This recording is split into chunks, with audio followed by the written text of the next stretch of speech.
Hello students.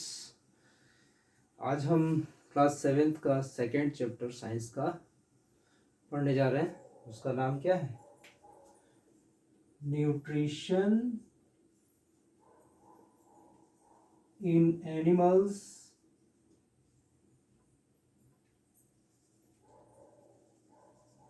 And humans. Humans भी तो animal के ही कैटेगरी में आते हैं। पढ़ लिख गए हैं, सिविलाइज्ड हो गए हैं, तो उनको थोड़ा सा अलग श्रेणी में रख दिया गया है, बट दे आर एनिमल्स। तो न्यूट्रिशन जानवरों में या मनुष्यों में या दूसरे एनिमल्स में, इंसेक्ट्स वगैरह सब में न्यूट्रिशन का प्रोसेस कैसा होता है। इससे पहले वाले चैप्टर में हमने पढ़ा था न्यूट्रिशन इन प्लांट्स के बारे में सब स्टडी किया था। अब हम देखेंगे एनिमल्स और ह्यूमन बीइंग्स में कैसे न्यूट्रिशन का प्रोसेस होता है।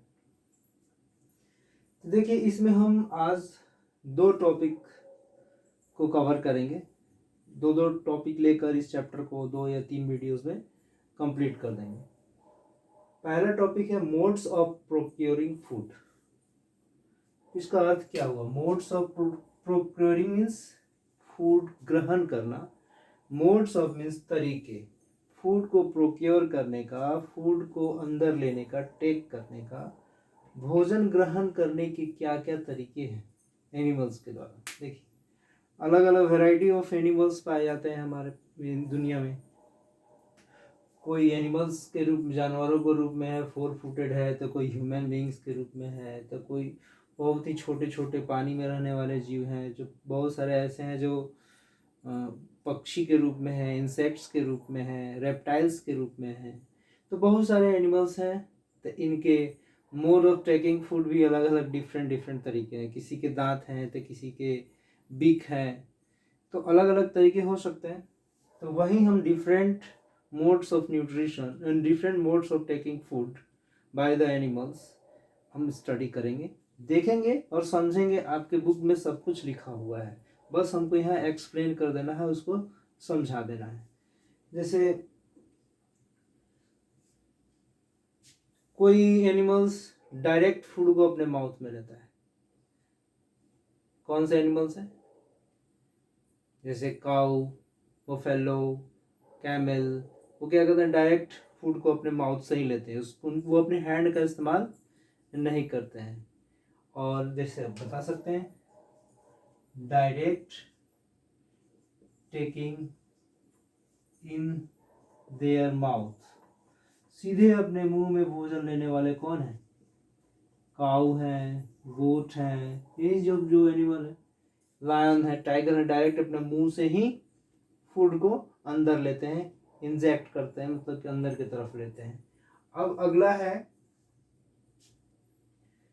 बाई हैंड एंड माउथ, हाथ और मुंह दोनों का इस्तेमाल करने वाले।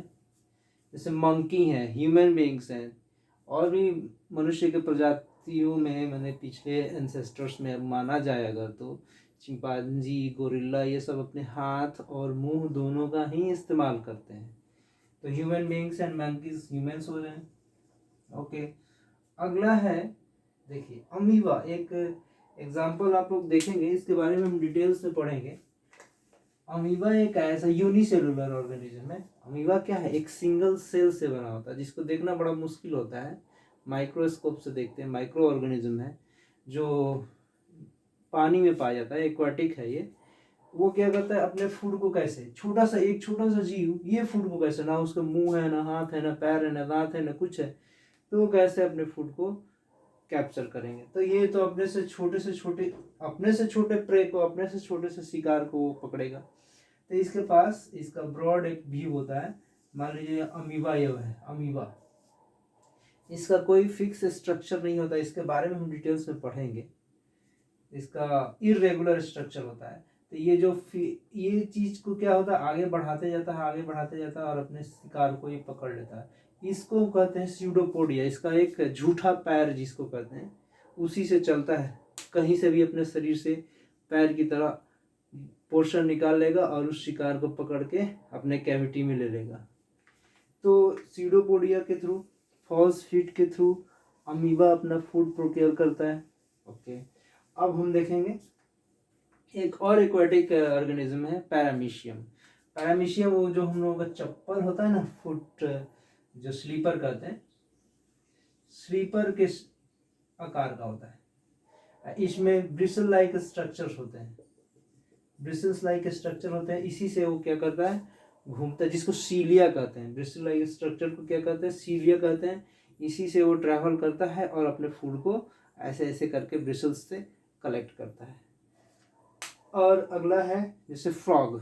फ्रॉग, ये लिजर्ड क्या करते हैं, अपने उसके टंग में चिपचिपे चीज रहते हैं, जूस रहते हैं, तो क्या करता है, उसको ऐसा स्लाइवर रहता है कि टंग उसका काफ़ी ऐसे सिकुड़ा हुआ रहता है, फोल्डेड रहता है, लेकिन जब उसे शिकार को पकड़ना होता है काफ़ी लॉन्ग हो जाता है और उस प्रे यानी शिकार उसमें चिपक जाता है, फिर अंदर, तो उसको फूड प्रिपेयर करने का डिफरेंट मोड है।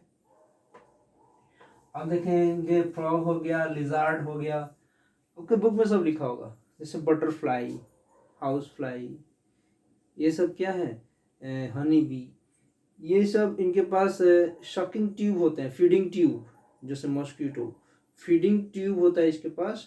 उसमें क्या करता है, वो फूड को शक करता है, तो उसके पास दांत नहीं है, माउथ नहीं है ऐसे, लेकिन फीडिंग शकिंग ट्यूब है, जिससे वो क्या करते हैं, उसके ब्लड को या किसी भी लिक्विड जूस को वो शक करते हैं, तो उससे अपना फूड प्रोक्योर करते हैं। अब अगला चीज है हाइड्रा। हाइड्रा भी जनरली पानी में ही पाया जाता है। वो भी क्या होता है, उसके टेंटिकल्स होते हैं। टेंटिकल्स मीन्स ऐसे ऐसे मूछों की तरह से, कॉकरोच के मूछ निकले हुए रहते हैं, कॉकरोच के मूछ ऐसे निकले रहते हैं टेंटिकल्स। तो वैसे ही हाइड्रा के भी वो बहुत ही छोटा ऑर्गेनिज्म है, इसके भी टेंटिकल्स निकले रहते हैं। उस टेंटिकल्स से क्या करता है, उसको ग्रैब करता है, अपने शिकार को पकड़ता है और अपने कैविटी में ले लेता है। अब अगला टॉपिक है, और एक एग्जांपल ले सकते हैं, जैसे क्रो। क्रो के पास बीक होता है, पक्षियों के पास, और डायरेक्ट मुंह में लेते हैं, लेकिन उनके पास च्यूइंग करने के लिए टीथ नहीं होते हैं, तो फूड को निगलते हैं। क्रोकोडाइल के बड़े बड़े टीथ होते हैं, लेकिन वो च्यूइंग करने के काम नहीं आते, उसके आते फ्लैश को टीयर करने के काम आते हैं। टाइगर, लायन, ये सब फूड को च्यू नहीं करते हैं, फूड को टीयर करते हैं और निगल लेते हैं। क्रो तो टीयर भी नहीं करता है, छोटे छोटे टुकड़ों में उसे उठाकर अपने अंदर निकल लेता है। उसके पास तो टीथ भी नहीं होते हैं, बीक होता है केवल। स्पाइडर क्या करते हैं, मकड़े, ये मकड़े क्या करते हैं कि वीविंग करते हैं, वेब बनाते हैं, जाल बनाते हैं, जाल बुनते हैं, और जाल में क्या होता है कि प्रे आगे फंस जाते हैं और धीरे से जाके उसको न्यूट्रिएंट्स को अब्जॉर्ब कर लेता है, उसको किल करके। तो अलग अलग these are the different modes of procuring food by animals. अब हम देखेंगे, अब तो समझ ही गए होंगे, इसको केवल आप अपने बुक से स्टडी कर लेंगे, जो भी आपका कोर्स बुक हो, सब कुछ इसमें डिटेल्स में लिखा है। अगला मोड है प्रोसेस ऑफ न्यूट्रिशन। न्यूट्रिशन का प्रोसेस, इसको हम डिटेल्स में एक दिन का वीडियो होगा, इसको हम देखेंगे पूरा, बॉडी का फिगर, इंटरनल बॉडी स्ट्रक्चर का फिगर बनाएंगे, कैसे कैसे हमारे फूड का न्यूट्रिशन होता है, इंजेक्शन सब कुछ पढ़ेंगे डिटेल्स में। अभी बस इसका इंट्रोडक्शन दे देते हैं इस वीडियो में। इसमें क्या है, देखिए न्यूट्रिशन क्या होता है पहले वो समझ लेते हैं। न्यूट्रिशन क्या होता है, the process of taking food, भोजन का लेना। अभी तो हम समझेंगे भोजन का लेना, मोड ऑफ टेकिंग फूड, भोजन का लेना और उसको यूटिलाइज करना, मतलब कि उसको हम सॉल्युबल फॉर्म में बदल दें। हमारा शरीर क्या कर दिया, डाइजेस्ट कर दिया, मतलब यूटिलाइज करने के लिए क्या करें, उसको रेडी किया। भोजन तो हम ले लिए चावल दाल के रूप में, लेकिन पेट में क्या हो गया, डाइजेस्ट हो गया। अब वो हमारे शरीर उसमें जो भी फूड कंपोनेंट्स हैं, मिनरल्स, कार्बोहाइड्रेट, प्रोटीन्स, फैट्स जो भी हैं, उसको एब्जॉर्ब करने के लिए हमारा बॉडी, यूटिलाइज करने के लिए हमारा बॉडी रेडी हो गया। किस काम में, प्रोड्यूसिंग एनर्जी प्रोड्यूस होगा तो हम कोई भी काम कर सकेंगे। Means process of taking food and utilising our body in for various aspect of life, working aspect of life. कोई भी जीवन में कोई भी काम करना है हमको, अभी जैसे मैं पढ़ा रहा हूँ, बोल रहा हूँ, तो हमें एनर्जी कहाँ से मिल रही है, जो मैंने फूड ग्रहण किया है, फूड मैंने जो लिया है, वो उस फूड का शरीर हमारा यूटिलाइज किया है और एनर्जी प्रोड्यूस किया, और उसी एनर्जी का हम इस्तेमाल आपको पढ़ाने में कर रहे हैं या आप पढ़ने में कर रहे हैं। तो आपको एनर्जी कहाँ से मिली? आपके शरीर में उस फूड का न्यूट्रलाइजेशन हुआ, सिंपल सॉल्युबल फॉर्म में कन्वर्ट हुआ और आपका शरीर उसमें से एनर्जी प्रोड्यूस किया और आप काम किए। तो ये हो गया न्यूट्रिशन। सिंपल लैंग्वेज में इसका meaning a process of taking nutrition, process of nutrition. Generally बड़े एनिमल्स में, मैंने जो हायर क्लास के एनिमल्स हैं, इसमें 5 तरह के प्रोसेस होते हैं। वैसे जो house fly, butterfly, mosquitoes, Honey बीज, ये जो शकिंग, जो इनके पास फीडिंग ट्यूब होता है ना, ये जनरली सॉलिड फूड पर डिपेंड नहीं रहते हैं। वो चावल दाल रोटी ये सब चीज़ नहीं खाएंगे। वो क्या खाएंगे? लिक्विड जूसी फूड पे डिपेंड रहते हैं, क्योंकि उनको शक करना है। शक करना है मीन्स सॉल्यूशन चाहिए, उनको लिक्विड चाहिए। तो कोई भी चीज़ हो, ब्लड हो या कोई भी न्यूट्रिशन जो सॉल्युबल फॉर्म में है, घुली हुई अवस्था में है, उसी को वो शक करते हैं। बटरफ्लाई नेक्टर से शक करती है, नेक्टर शक करती है। तो क्या जूसी है, तो फ्लावर का जूस निकल के आता है। तो ये जो फीडिंग सकिंग ट्यूब जिसके पास होता है, वो लिक्विड फूड पर डिपेंड रहता है। और जो हायर क्लास के एनिमल्स हैं, उनमें 5 तरह के न्यूट्रिशन के प्रोसेस होते हैं। सबसे पहला क्या हुआ? भोजन को अंदर लेना। इसको हम कहते हैं इंजेशन। अब देखो, इंजेशन, ये कंफ्यूजन नहीं होना। इंजेशन का मतलब इंजेक्शन, जानते हो ना? इंजेक्शन जो सुई पड़ती है, फीवर वगैरह कुछ हो जाए। इंजेक्ट मीन्स शरीर के अंदर डालना। इंजेक्ट मीन्स डालना। तो एनिमल्स का इंजेक्ट करने का माउथ ही होता है ना। भोजन को इंजेक्ट करना, अंदर डालना मीन्स मुंह के द्वारा अंदर प्रवेश करना भोजन को, उसी को कहते हैं इंजेक्शन नहीं, इंजेशन। ये फर्स्ट प्रोसेस क्या है? Taking of food through our mouth, through the mouth is called ingestion. अब देखिए, अब नेक्स्ट चीज है इंजेशन के बाद हमारा डाइजेशन। डाइजेशन जो होता है, सब तो कहते हैं कि डाइजेशन स्टमक में होता है, पता है एकदम, नो डाउट स्टमक में ही होता है। लेकिन हमारा डाइजेशन माउथ से ही स्टार्ट हो जाता है। फिर हम बोल रहे हैं न्यूट्रिशन का, जब हम पूरा फिगर ड्रॉ करके बताएंगे तो बहुत ही डिटेल्स में बताएंगे। और सबसे, क्योंकि हमारे मुंह में, माउथ में सलाइवरी ग्लैंड होता है, सलाइवा जूस निकलता है। तो क्या हम कोई भी खाना खाते हैं ना, तो वो चिपचिपा सा बन जाता है। क्यों बन जाता है? सलाइवा जूस उसमें जाकर मिक्स हो जाता है। तो क्या होता है? इजीली वो च्यूइंग करने में बड़ा आसान होता है, एक तरह से पेस्ट बन जाता है। और पेस्ट मीन्स क्या? जो कॉम्प्लेक्स सब्सटेंस था, बड़ा सा सब्सटेंस था, रोटी था, दाल था, चावल था, कुछ भी था, तो क्या हो गया? सिंपल पेस्ट में बन गया। तो डाइजेशन तो स्टार्ट माउथ से ही हो गया, लेकिन एक्चुअल डाइजेशन हमारा स्टमक में होता है। स्टमक में बहुत सारे एसिड सिक्रीट होते हैं, बट बताएंगे डिटेल्स में आगे जाके। तो स्टमक में डाइजेस्ट होने के बाद डाइजेशन क्या हुआ? मतलब कि जो कॉम्प्लेक्स सब्सटेंस है, कॉम्प्लेक्स सब्सटेंस मीन्स क्या? जो बड़े बड़े चीज है ना, बड़े बड़े टुकड़े हमारे पेट में दाल रोटी के गए। अब इसको छोटे छोटे चीजों में, सिंपल सब्सटेंसेस में तोड़ देना ही क्या कहलाएगा? डाइजेशन। लेकिन डाइजेशन, कंप्लीट डाइजेशन स्टमक में नहीं होता है, पूरी तरह से डाइजेस्ट नहीं होता है फूड। उसके आगे डाइजेशन स्टमक में आगे जाके कंप्लीट डाइजेशन होता है इसमें, स्मॉल इंटेस्टाइन में। वो आगे हम फिगर बताएंगे, इसके लिए घबराइए नहीं, अभी बस इंट्रोडक्शन देखिए। इसका मतलब कि भोजन को अंदर लेना, इसका मतलब कि भोजन को पचाना, जो स्टमक में होता है, ज़्यादा से ज़्यादा डाइजेशन स्टमक में होता है। उसके बाद कंप्लीट डाइजेशन स्मॉल इंटेस्टाइन में पूरी तरह से खत्म हो जाता है, मैंने डाइजेस्ट पूरी तरह से हो जाता है, मैंने एकदम सॉल्युबल सब्सटेंस, सॉल्यूशन, घोल में बदल जाता है फूड हमारा। अगला चीज है एब्जॉर्प्शन। अब देखिए, फूड तो डाइजेस्ट हो गया, फूड हमने माउथ में इतना बड़ा लिया।